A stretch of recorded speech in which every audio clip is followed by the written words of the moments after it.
Hi students, this is fund welcome back to my channel. JoSAA counselling లో ముందుగానే డబ్బులు కట్టాలి అని ఆప్షన్ ఇచ్చినప్పుడు, అలాగే ముందుగానే సర్టిఫికేట్స్ అప్లోడ్ చేయాలని ఆప్షన్ ఇచ్చినప్పుడు చాలా మంది స్టూడెంట్స్ కి పేరెంట్స్ కి కొన్ని కన్ఫ్యూజన్స్ ఉన్నాయి. అది నేను వెరీ క్లియర్ గా అసలు ఏం జరుగుతుందో చెప్తాను మీకు నేను.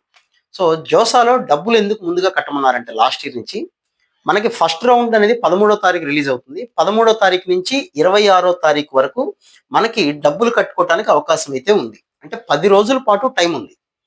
ఇంతకు ముందు అన్ని రోజులు టైం ఉండేది కాదు కాబట్టి వాళ్ళు ముందుగా పెట్టే ఆప్షన్ లాస్ట్ ఇయర్ నుంచి 2025లో స్టార్ట్ చేశారు. సో ఈ సంవత్సరం కూడా ఎవరైనా కట్టుకుందాము అనే ఆలోచనలో కట్టుకోవచ్చు, తప్పేం లేదు. అలాగే సర్టిఫికేట్స్ అప్లోడ్ చేద్దాం అనుకున్న వాళ్ళు చేయొచ్చు.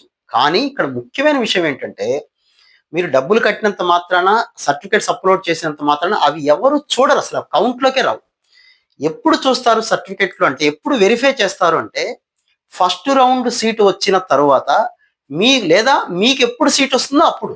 మీకు ఫిఫ్త్ రౌండ్ వరకు సీట్ రాలేదనుకోండి, మీ సర్టిఫికెట్లు ఎవరు వెరిఫై చేయరు, మీ డబ్బులు మీకు యాజ్ ఇట్ ఈస్గా అయిపోయిన తర్వాత పంపిస్తారు.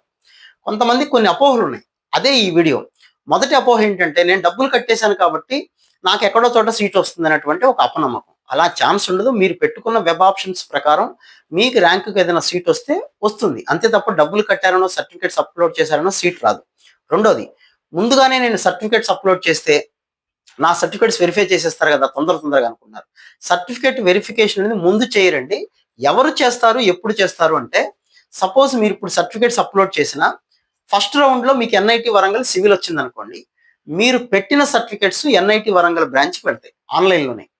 వాళ్ళు వెరిఫై చేసి ఏమైనా డౌట్స్ ఉంటే క్వారీ అప్పుడు పెడతారు. అప్పటిదాకా మీ సర్టిఫికేట్స్ ఎవరు వెరిఫై చేయరు. ఇక్కడ కూడా ఇంకొక పాయింట్ ఏంటంటే, సర్టిఫికేట్స్ వెరిఫై చేసేటప్పుడు డబ్బులు కట్టిన వాళ్ళకే సర్టిఫికేట్స్ వెరిఫై చేస్తారు, అది సీటు వచ్చాక. సో నా పాయింట్స్ 3 గుర్తుపెట్టుకోండి. సీటు రావాలి, వచ్చిన తర్వాత డబ్బులు కట్టాలి, డబ్బులు కట్టిన తర్వాత సర్టిఫికేట్స్ అప్లోడ్ చేస్తే అప్పుడు మాత్రమే సర్టిఫికేట్స్ వెరిఫై చేస్తారు. ఇది నా మాటలు కాదు, జోసా వెబ్సైట్లో వాళ్ళ బిజినెస్ రూల్స్ ఉంటాయి, రూల్స్ అండ్ రెగ్యులేషన్స్ కావాలంటే చదువుకోండి. సో ముందుగా సర్టిఫికేట్స్ అప్లోడ్ చేయటం వలన, ముందుగా డబ్బులు కట్టడం వలన ఎటువంటి ఉపయోగాలు లేవంటే, కొద్దిగా స్ట్రెస్ స్ట్రెయిన్ తగ్గించుకోవచ్చు తప్ప దానికి మీ సీటుకి ఎటువంటి సంబంధం లేదు.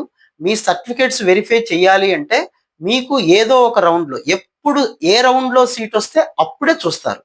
ఎవరు వెరిఫై చేస్తారంటే, మీకు ఐఐటి సీట్ వచ్చింది అనుకోండి, సపోజ్ ఐఐటి బాంబేలో సీట్ వచ్చిందే, మీరు పెట్టిన అప్లోడ్ చేసిన సర్టిఫికేట్స్ ఐఐటి బాంబే వాళ్ళకి వెళ్తారు, వాళ్ళు వెరిఫై చేస్తారు. సో మీకు ఎప్పుడు సీట్ వస్తే అప్పుడు మాత్రమే, డబ్బులు కట్టిన వాళ్ళకి మాత్రమే సర్టిఫికేట్స్ అనేది వెరిఫై చేస్తారు. కాబట్టి మీ ఆలోచన అంతా డబ్బులు కట్టడం మీద, సర్టిఫికేట్స్ అప్లోడ్ చేయడం మీద కాకుండా, వెబ్ ఆప్షన్స్ కరెక్ట్గా ఉన్నాయి లేదా, మీ అబ్బాయికి లేదా మీ అమ్మాయికి లాస్ట్ ఇయర్ డేటా ప్రకారం, చాట్ జీపీటీ ప్రకారం కాదండి, josa.nic.in అఫీషియల్ వెబ్సైట్లో 2025 డేటా ఉంటుంది. అది చూసుకొని మీ ర్యాంక్కి ఎక్కడ ఏమేమి వస్తున్నాయో ఒక 30 ఆప్షన్స్ అన్నా రాసుకొని, మినిమం వాటికి ఆర్డర్ ఇచ్చుకొని కరెక్ట్గా పెట్టుకున్నారా లేదనేదే ఇంపార్టెంట్. కాబట్టి సర్టిఫికేట్స్ డబ్బుల సంగతి సీటు వచ్చాక ఆలోచించవచ్చు. ఇప్పుడు ముందు పెట్టినా, ముందు కట్టినా ఏం ఉపయోగం ఉండదు. జస్ట్ మీకు సీటు వచ్చిన తర్వాత మాత్రమే సర్టిఫికెట్లు వెరిఫై చేస్తారు. ఈ పాయింట్ అయితే గుర్తుపెట్టుకుని, అప్పటి వరకు మీ సర్టిఫికెట్లు జస్ట్ అలా స్టోర్ చేయబడి ఉంటాయి, ఫ్రిడ్జ్లో, ఫ్రిడ్జ్లో పెట్టి ఉంటాయి, అంతవరకు ఏం జరగదు. సో ఇది ఉన్న రియాలిటీ.